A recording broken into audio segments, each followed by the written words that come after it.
अस्सलाम वालेकुम जी। Top cricket news का सेगमेंट है और सबसे पहली और बड़ी खबर है कि पाकिस्तान के डायरेक्टर क्रिकेट आकिब जावेद ने पाकिस्तान के हेड कोच माइक हैसन को भारत के खिलाफ दो तब्दीलियां करने का मशवरा दिया है या फिर हुक्म दिया है, आप जो भी समझ लें। वो कौन सी दो तब्दीलियां हैं जो कि मस्ट हैं और पाकिस्तान भारत के खिलाफ अपनी टीम में करने जा रहा है, जिसका मशवरा आकिब जावेद ने दिया है। पूरी प्लेइंग 11 भी आपको बताएंगे और दो तब्दीलियां भी बताएंगे। और इसके अलावा दूसरी बड़ी अहम खबर है कि भारतीय मीडिया के ऊपर पाकिस्तान के दो क्रिकेटर्स का सबसे ज्यादा तबसरा हुआ है यूएसए के मैच के बाद। कौन से वो दो खिलाड़ी हैं जिनका बहुत बड़ा हवा बना हुआ है भारतीय टीम और भारतीय मीडिया पर, उन खिलाड़ियों के नाम भी बताएंगे और उसके हवाले से आपको थोड़ी डिटेल भी देंगे। और इसके बाद तीसरी बड़ी अहम खबर है कि भारत और श्रीलंका के दो खिलाड़ी T20 वर्ल्ड कप 2026 से रूल्ड आउट हो गए हैं, बाहर हो गए हैं। बहुत बड़ा धचका है भारत और श्रीलंका के लिए। उन दो खिलाड़ियों के नाम आपको बताएंगे इस वीडियो में। और इसके अलावा बात करेंगे जी आज के उस मैच के ऊपर जिसमें दो सुपर ओवर हुए हैं और उसके बाद उसका जो रिजल्ट आया है, उसके बाद एशिया की second best team T20 world cup 2026 से बाहर हो गई है जी।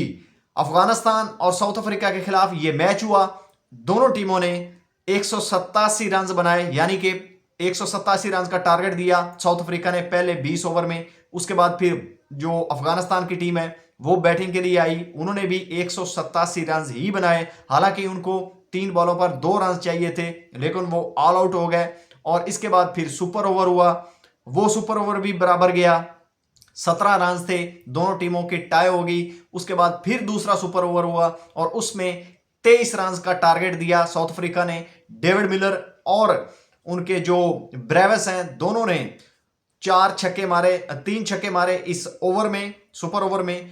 उमर जई को जो आखिरी सुपर ओवर हुआ दूसरे सुपर ओवर में। और फिर उसके बाद फिर जब बैटिंग के लिए आए मोहम्मद नबी को ओपनर भेज दिया गया और उसके साथ उमर जई को। और मोहम्मद नबी का इस आखिरी ओवर सुपर ओवर में ओपनिंग में आना ही उनकी सबसे बड़ी गलती साबित हुई अफगानिस्तान की, और वही वजह बनी कि अफगानिस्तान T20 वर्ल्ड कप 2026 से बाहर हुआ, क्योंकि मोहम्मद नबी ने एक बॉल बीट की और दूसरी बॉल पर वो आउट हुए। उसके बाद फिर रहमानुल्लाह गुरबाज ने आकर 3 छक्के तो मारे, लेकिन वो नाकाफी थे, आखिरी बॉल पर वो भी आउट हो गए। और महाराज ने इस तरह अपनी टीम को, साउथ अफ्रीका की टीम को, ये मैच जितवा कर एशिया की सेकंड बेस्ट टीम अफगानिस्तान को इस T20 वर्ल्ड कप से बाहर कर दिया और उनका सफर खत्म कर दिया। इसके बाद जी अब बात कर लेते हैं उन दो खिलाड़ियों के हवाले से जिन दो खिलाड़ियों को बताया जा रहा है कि वो पाकिस्तान का सबसे बड़ा हथियार साबित होंगे भारत के खिलाफ, और भारतीय मीडिया ही इसके बारे में सबसे ज्यादा चर्चा कर रहा है, बात कर रहा है। तो वो कौन से दो खिलाड़ी हैं जिनके ऊपर बात हो रही है? एक तो साहिबजादा फरहान है, उनको वहां पर डॉक्यूमेंट्री कहा जाता है, क्योंकि एशिया कप के मैच में जब उन्होंने 50 लगाई थी और बुमराह को छक्के लगाए थे, तो उसके बाद उन्होंने एक छोटी सी डॉक्यूमेंट्री अपने इंस्टाग्राम पर क्या शेयर कर दी। भारत के जितने भी सोशल मीडिया के इन्फ्लुएंसर हैं उन्होंने जो वो उस चीज़ को इतना वायरल किया और उनका नाम ही डॉक्यूमेंट्री रख दिया। उसके बाद अब उनको डॉक्यूमेंट्री से नाम से बुलाया जाता है। तो साहिबजादा फरहान जो है वो सबसे ज़्यादा डिस्कस हो रहे हैं कि ये भारत के लिए ख़तरा हो सकते हैं, क्योंकि वो पहले भी भारत के खिलाफ तगड़ी बैटिंग कर चुके हैं एशिया कप के फाइनल में। हालांकि एशिया कप का फाइनल पाकिस्तान दूसरे हाफ में हार गया, लेकिन साहिबजादा फरहान ने बहुत अच्छा स्टार्ट दिया था पाकिस्तान को और 50 रन किए थे फाइनल में। दूसरे जो बड़े खिलाड़ी हैं वो है जी उस्मान तारिक।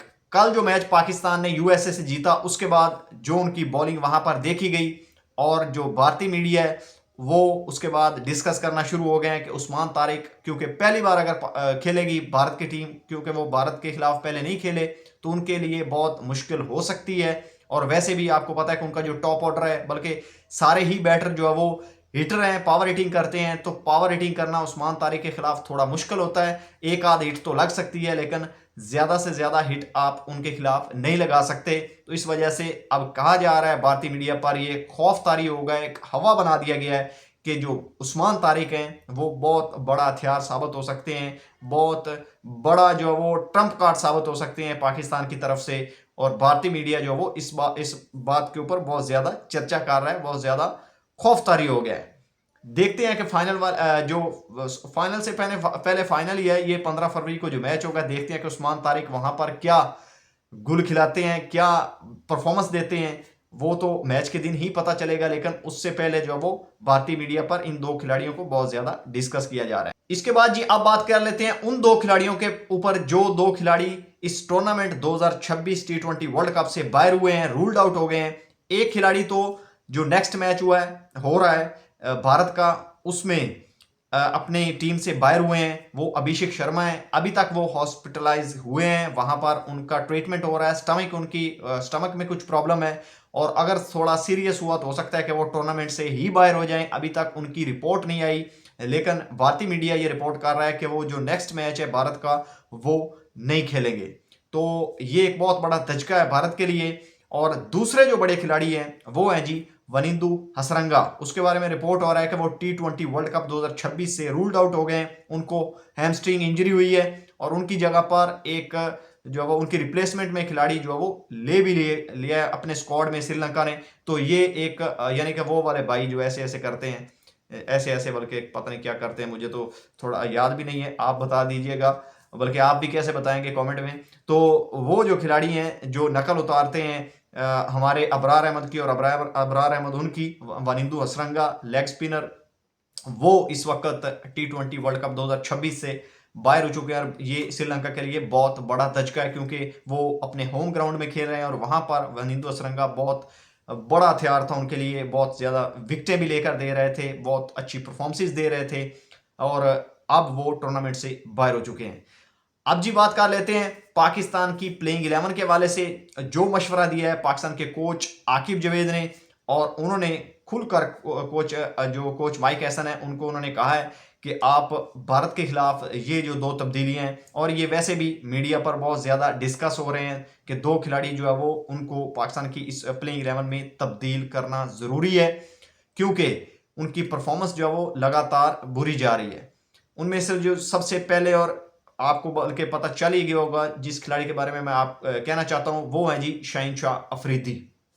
हालांकि अगर ओवरऑल देखा जाए तो शहीनशाह अफरीदी की भारत के खिलाफ अच्छी परफॉर्मेंसेज हैं। जो एशिया कप फाइनल पाकिस्तान हारा है उसमें भी शहीनशाह अफरीदी ने अच्छी बॉलिंग की थी, तगड़ी बॉलिंग की थी। लेकिन अब उनका जो फॉर्म चल रहा है पिछले कुछ 4-5 मैचेस से, वो कोई इतना अच्छा नहीं है, और पाकिस्तान के लिए भी ये इतना अच्छा साइन नहीं है।